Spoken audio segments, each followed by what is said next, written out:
Good evening, friends. Welcome to Prog Monster. My name is Murph. I am the host of this show. This is a show that is dedicated to progressive rock and other forms of rock music. So this is my Wednesday night favorites. Now, originally I announced that I was going to be doing a top 10 favorite songs of the rock band Fleetwood Mac.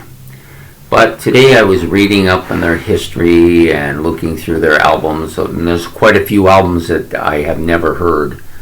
And I decided, you know what, I'm not really giving this band a fair shake by giving my top 10 favorite from less than a quarter of their studio albums. So I decided until I had a better handle on their stuff, I wasn't going to do that. So what I decided to do was something that I've done only once before, which is when I ranked my favorite, I ranked the songs of one particular album, and that album that I did was Back in Black.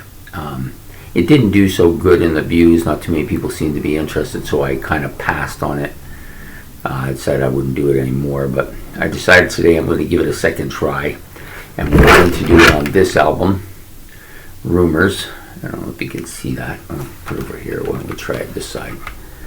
Rumors album from, of course, Fleetwood Mac. So we're still doing a Fleetwood Mac, but we're just doing it on the one album. So basically I'm just going to rank the 13 tracks on this album, or I think there's 13. Yeah. I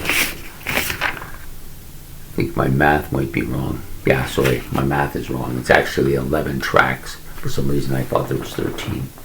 Anyways, there's 11 tracks on this album. I'm just going to rank them according to my, it'll go basically from my most favorite track to my least favorite track. Now, this album has a proliferary of radio staples and a lot of really solid pop songs from the time period. The album has actually sold over 40 million copies now as of last year. Some great music on here. This is the second album after Buckingham and Nicks came aboard. They started going a little more poppy in the album just before Stevie Nicks and Lindsey Buckingham joined with Walsh when he was with the band. Bob Welsh, sorry. And so they continued it on this album with all three of them, Christine McVie, Stevie Nicks, and Lindsey Buckingham, all doing vocals. Fairly evenly split. A couple of tracks where they did duets, or in one case all three of them sang. So anyways, pretty solid album, I think. I don't see how you can dislike this album. I mean, even if you're not really a pop fan, there's so much catchiness to the album, so many hooks that you kind of have to give it a listen to at the very least. So I'm just going to give a rundown of my least favorite track to my most favorite track.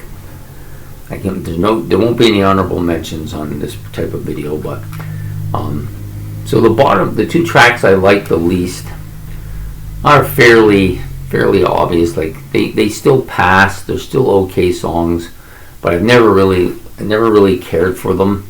Either of them, they've never really done anything. And the funny thing about this particular album is that the stuff that played on the radio is generally much better than their deep cuts. Although there's, for all purposes, there's about 7 or 8 tracks that were played on the radio, so there's not very many deep cuts anyways. So pretty fair to say it's just a solid album from top to bottom. So the first track on this list, coming in at number 11, is the Christine McVie sang song. Does that make sense? Sang song, whatever. And to me it's my least favorite song on the album. Is called Oh Daddy. I've never really found this song particularly catchy in any way. Doesn't have anything that really interests me. Doesn't have any amazing instrumentation. It's not really catchy. And I do like Christine McVie's voice, but for some reason on this, it seems kind of forced, this particular track. But that's just my own opinion, right?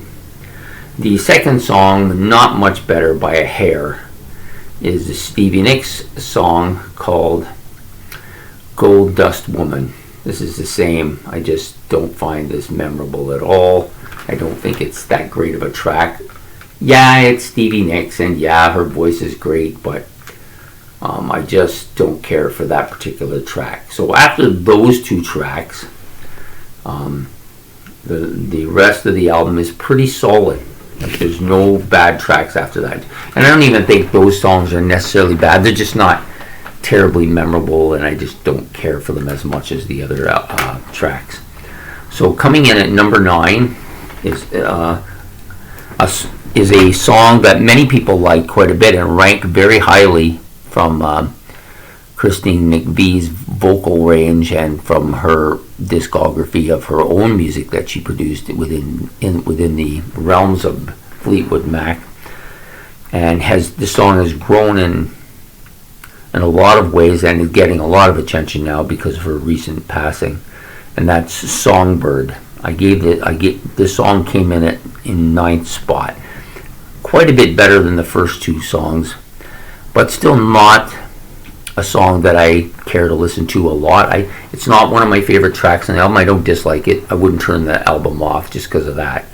But it's just not one of my more well-liked songs from this particular album. The next track up, coming in number 8, You Make Love Fun, another Christine McVie song. To me, the Songbird and this song are fairly similar.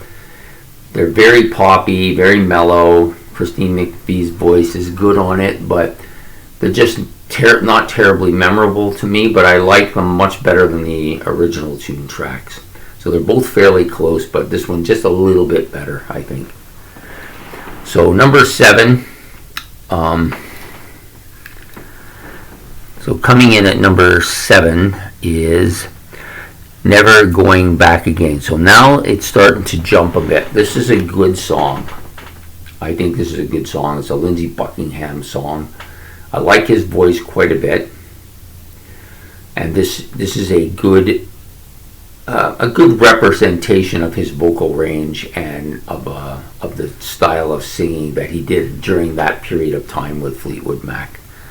Yeah, so this is my number 7. So number 6, now we're getting into the better songs.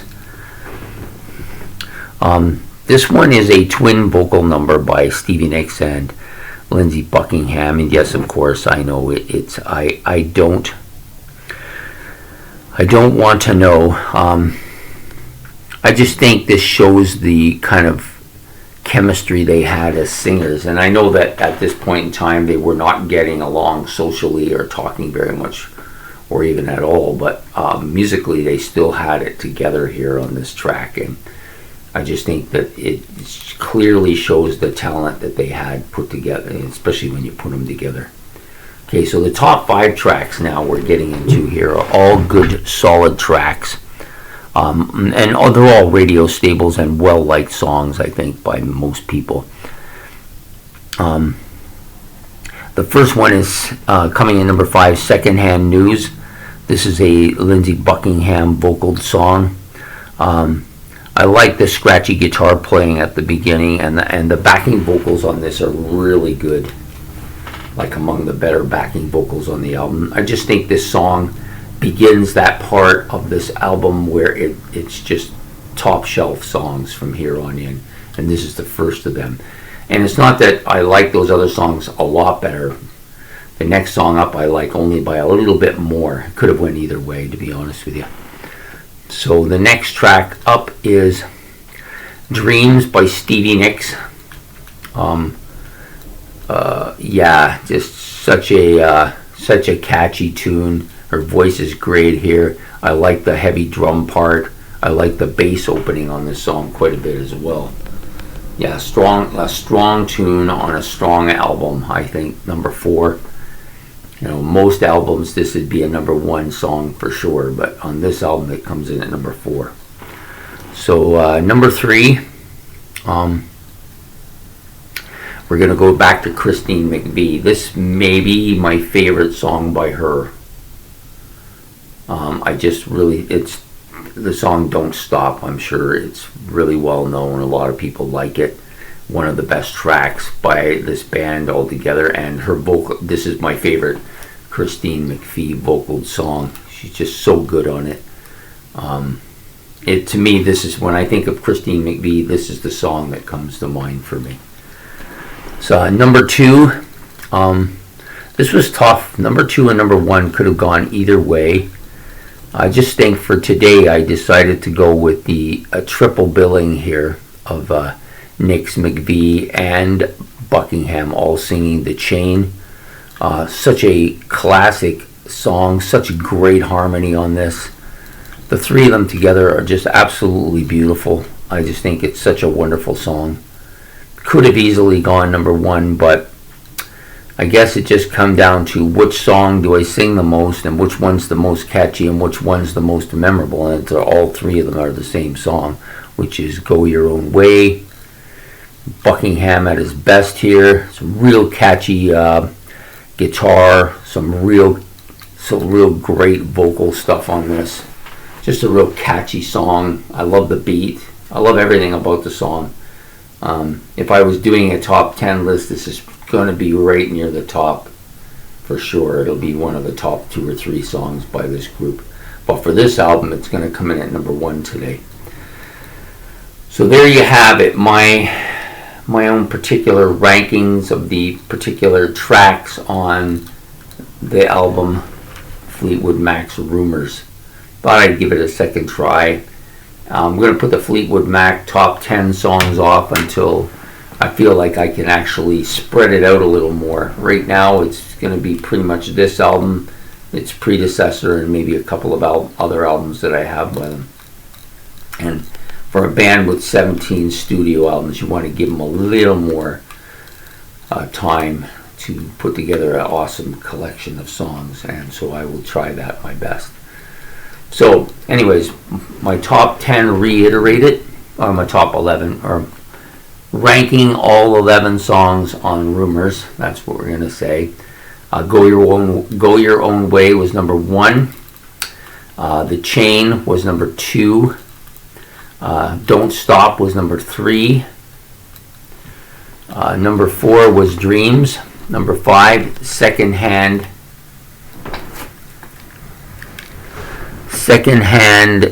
News. Yeah, sorry. Forgot there what the last word was. Number 6, I Don't Want to Know.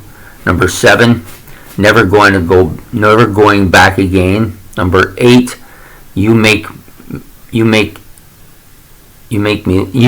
Love Fun. Sorry, I was drawing a blank there for a second.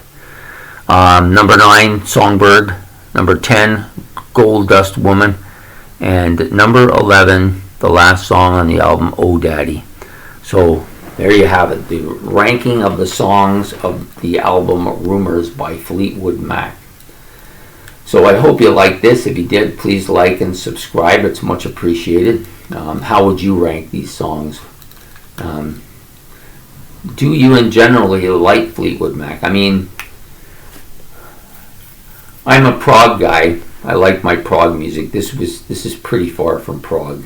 It's very poppy, but it's tastefully done. It's a well executed, great sounding album. Lots of really catchy vocals and hooks. I mean, I don't know how you could dislike this album, but I'm sure there's people out there that just find something about it that doesn't really measure up to what they may even think it's overrated. I don't know. Anyways, I will be releasing this almost immediately, so I hope you enjoy it and have yourself a good night. Take care from Murph and Prog Monster. Take care.